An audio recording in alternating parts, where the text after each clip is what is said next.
Bonjour les résistants, je m'appelle Timothée de Surchère et j'ai un encouragement pour vous aujourd'hui.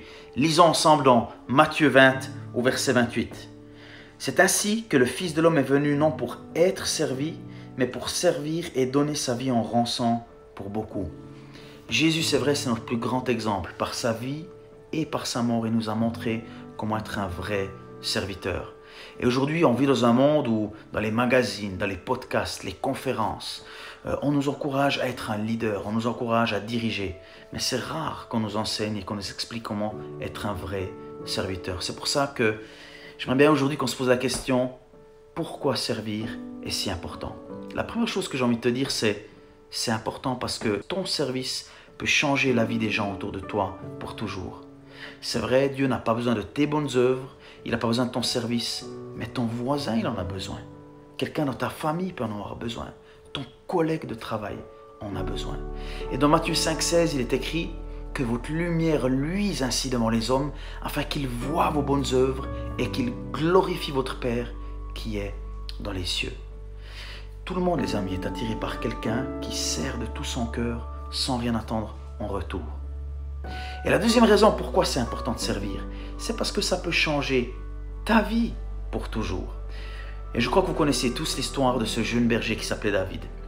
Il avait plusieurs frères, eux c'était tous des champions, ils étaient soldats, ils étaient sur le champ de bataille, et lui, il devait garder les moutons. Mais un jour, son père qui l'appelle puis qui lui dit « Hé David, viens, j'ai une mission pour toi.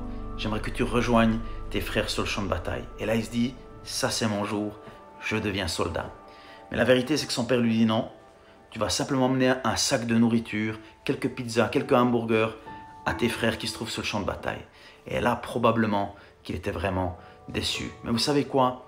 Il l'a fait.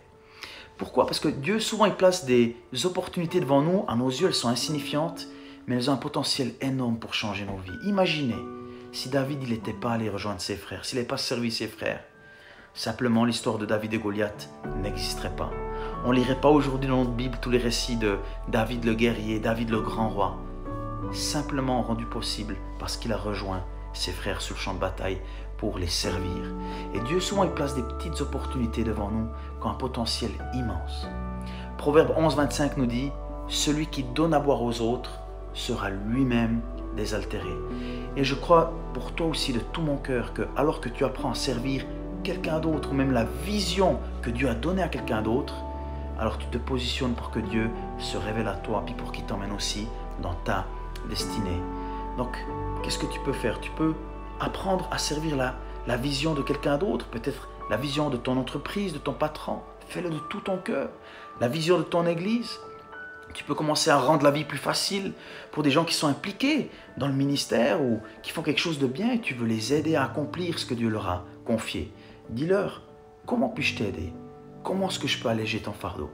Et la dernière chose que j'ai aussi envie de parler avec toi, c'est quelle doit être notre motivation quand on se met à servir?